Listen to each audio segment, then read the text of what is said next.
Salut les Ray, j'espère que vous allez bien. Dans cette vidéo, je vais vous expliquer pourquoi vous ne devez pas utiliser PayPal pour votre business en ligne, particulièrement l'infoproduit, mais ça peut être aussi l'e-commerce, etc. Et spoiler alert, c'est pas du tout à cause des bans. C'est un truc juste qui va vous manger la vie. Donc, faut savoir que quand vous activez PayPal, ça représente environ 30% de vos ventes en moyenne. Moi, ça a toujours été ça. Et du coup, tu as 70% des gens qui payent par carte normale ou par Apple Pay, etc., par rapport aux autres options qu'ils ont. Et maintenant, qu'est-ce qui se passe quand on enlève ces 30%? Et ben, en fait, la vérité, c'est que les 30%, ils vont se transformer ici dans les 70% et ça va faire 100%.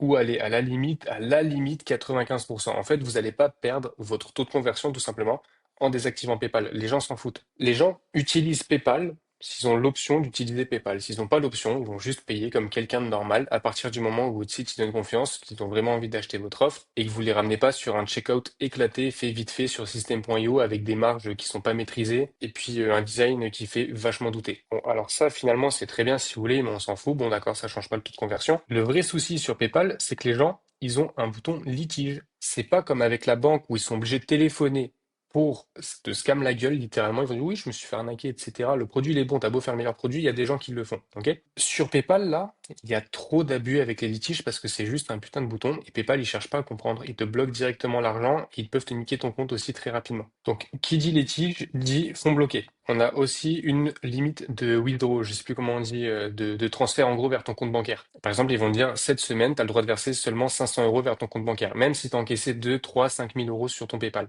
Donc, bah, littéralement, en fait, ton argent, tu peux pas le toucher. Ça, bah, ça nous fait chier parce que même si ça représente que 30% de ton business, bah, c'est 30% justement que t'as pas. 30% sur un business e-commerce, tu coules. 30% sur un business d'infoproduit, t'es toujours très bien, mais c'est chiant quand même. On n'a pas envie d'avoir 30% bloqué. Et donc, la solution, en vrai, on a beau dire ce qu'on veut, c'est Stripe. Il y a aussi plein de manières de pas se faire bloquer un compte Stripe. Deuxième solution, bah, c'est Apple Pay. Alors évidemment, le Apple Pay, il est relié avec le Stripe généralement. En tout cas, pour moi, ça a toujours été comme ça. Puis, tu peux également avoir des options de paiement en 3 fois, par exemple, comme Klarna. Ça, c'est quelque chose qui est quand même relativement intéressant. Donc, les gars, supprimez cette merde qui est PayPal. Ça ne vous servira à rien. Ça ne vous apportera que des problèmes parce que les clients, ils savent très bien ce qu'ils font quand ils payent avec PayPal. Ils savent qu'ils ont le bouton litige et la plupart, du coup, ils vont essayer de vous niquer. Alors après, oui, évidemment, tu gagnes le litige. En attendant, le mec, il t'a pris ton temps, il t'a bloqué de l'argent sur ton compte, il a fragilisé aussi la santé de ton compte et de ton business. Juste parce qu'il a voulu te niquer en appuyant sur un petit bouton en se disant, oh, c'est pas grave, je vais me faire refou de mon truc, de toute façon, le mec, il a de l'argent, on s'en fout. Et peut-être que tu t'en fous qu'il se fasse un litige à 100 balles, 500 balles, etc. Sauf encore une fois, on parle de la santé de ton business directement. Donc, trop d'erreurs que je vois avec ça. C'était une petite vidéo pour vous dire d'arrêter d'utiliser cette merde de PayPal. Je vois trop de gens se faire encore piéger, même moi dans le groupe de coaching, etc. Donc, c'est une prévention que je fais vraiment pour tout le monde.